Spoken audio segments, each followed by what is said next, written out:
Welcome back kaibigan. Papasyal ko lang kayo sa paanan ni Mount Apo. Tingnan natin kung magpapakita si Mount Apo ngayon. Tayo sa loob ng saging.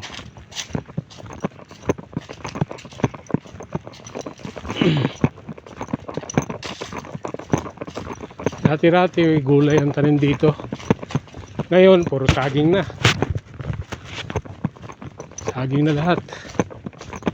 Mayroon naman nagtatanim ng carrots, repolyo, tsaka bulaklak. Meron pa rin. Pero mangilan-ngilan na lang.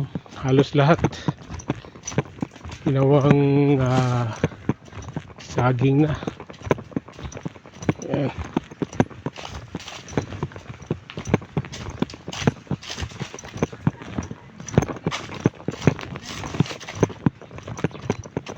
Saging. Yan o. Ang kaso hindi klaro si Mount Apo dyan o. Hindi klaro si Mount Apo. Foggy.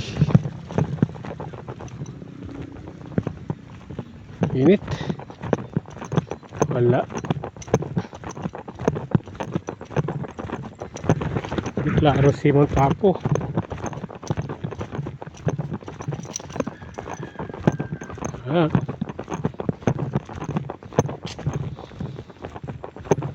Ewan ko kung ilang kilometers na lang dyan ang Mount Apo. Pero sabi, paglakarin puntang Mount Apo talaga, mga isang araw pa lang daw yan, simula ng umaga. Tsaka kung mabagal ka, isang araw at kalahati. I think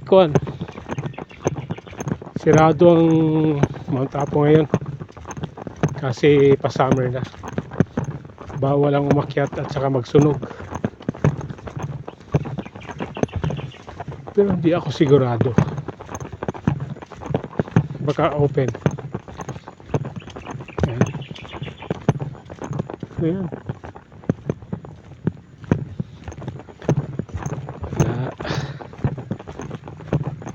talaga dito, mainit, nararamdaman mo yung init, pero nararamdaman mo yung lamig ng hangin. Yan. Hanggang dito lang siguro tayo. Mainit eh. Ano?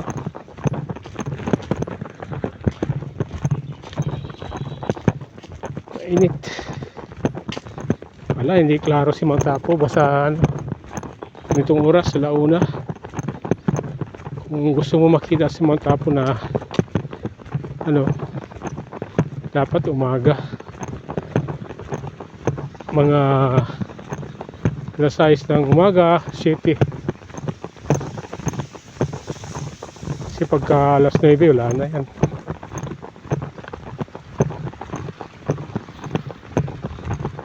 Yan ang pinag-harvestan ng saging. Harvest. So yan lang mga kaibigan, pasyalan ko lang kayo sandali dito sa paanan ni Mount Apo. Kasi nga gusto ko lang mamasyal, tumingin mga magagandang panawin, tsaka ramdamin yung lamig ng hangin dito. At share ko lang sa inyo, lalo na yung mga malalayo at gustong makita sana si Mount Apo, kasi si Mount Apo ngayon hindi makita. Yan. Hanggang sa susunod na lang na video vlog, kung meron pa tayong chance. Yan pala yun, mga bulaklak yan yung tanim. Nasa babaw, mga bulaklak yan.